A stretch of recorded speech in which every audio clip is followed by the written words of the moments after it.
देखिए, वैसे सवाल तो अभी से उठने लगे हैं। जब रामनवमी को लेकर ममता और बीजेपी के बीच जुबानी जंग शुरू हुई थी, इस बार बीजेपी ने रामनवमी पर 11,000 शोभा यात्राएं निकालने का ऐलान किया था। इसके बाद ममता ने भी बीजेपी का नाम लिए बिना कड़े एक्शन की चेतावनी जारी कर दी थी। और सुबह जब शोभा यात्रा शुरू हुई तो सियासी और आजमाइश की झलक भी मिलने लगी।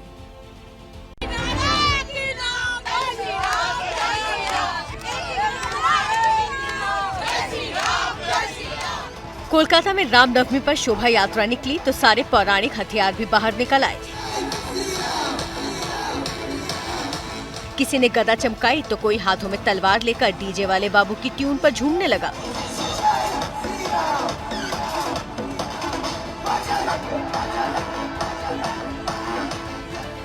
रामनवमी की शोभा यात्रा में पौराणिक अस्त्रों शस्त्रों के प्रदर्शन की परंपरा रही है, लेकिन पश्चिम बंगाल में ये सियासत की शक्ति का प्रदर्शन बन गया।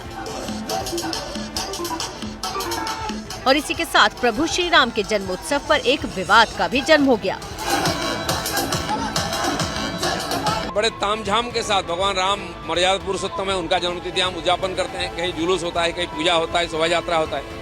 ममता बनर्जी यहाँ तो रामनवमी की छुट्टी नहीं देती है, ईद में 2 दिन छुट्टी देती है और रामनवमी के दिन धरना में बैठी हुई है। मौका रामनवमी की शोभा यात्रा का था, लेकिन जिक्र ईद का हुआ तो धर्म नीति में राजनीति की घुसपैठ की कलई खुलने लगी। लेकिन प्रश्न है कि मर्यादा पुरुषोत्तम के जन्मोत्सव पर धर्म और राजनीति की सीमा रेखा टूटी कैसे? शुरुआत कहां से हुई? একজন গুন্ডা বলছেন রামনবমীর দিন যা অস্ত্র পাবো নিয়ে বেরোবো, দেখবো কে কি করতে পারে। আরে তোর যা অস্ত্র তুই তাই নিয়ে যা, আমি রামনবমীর মিছিল আটকাবো না। কিন্তু মনে রাখো, মিছিল আমরাও করবে, তোমরাও করবে। রমজান মাসও চলছে, রোজার মাসও চলছে। মিছিল মিটিং করার তোমার অধিকার আছে, দাঙ্গা করার অধিকার নেই। আইন হাতে তুলে নেবেন না, আমরা কেউ দুর্বল নই। खुद को सेक्युलरिज्म की चैंपियन साबित करने में जुटी ममता ने किसी का नाम नहीं लिया, लेकिन समझना मुश्किल नहीं था कि दीदी का इशारा किधर है। पश्चिम बंगाल में जितनी भी शोभा यात्राएं निकली, उनमें से किसी पर बीजेपी का बैनर नहीं लगा, लेकिन बीजेपी के दिग्गज नेता शुभेंदु अधिकारी ने इस बार बंगाल में 1,000 बड़ी और 10,000 छोटी शोभा यात्राएं निकालने का ऐलान पहले ही कर दिया था। भगवान श्री रामचंद्र का जन्मदिन है, पावन अवसर है, इसीलिए सारे जो राम भक्त है, तमाम पश्चिम बंगाल के राम भक्त, सारे लोग निकल के घर से निकल के भगवान श्री रामचंद्र का पूजा करने के लिए निकले हुए हैं।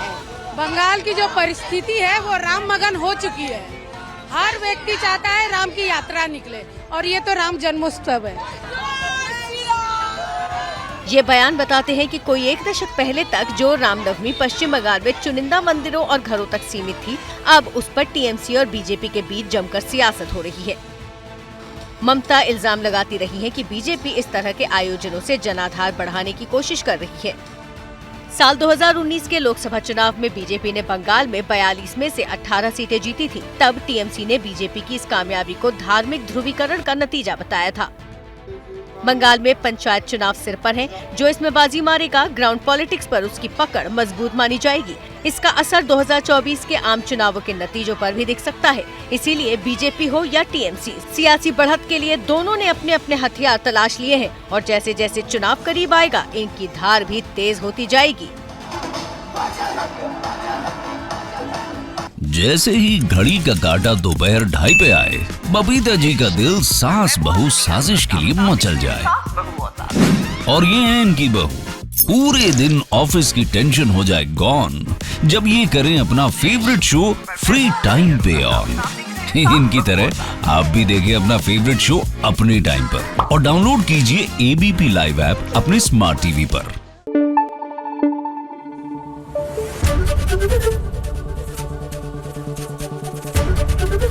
एबीपी न्यूज आपको रखे आगे।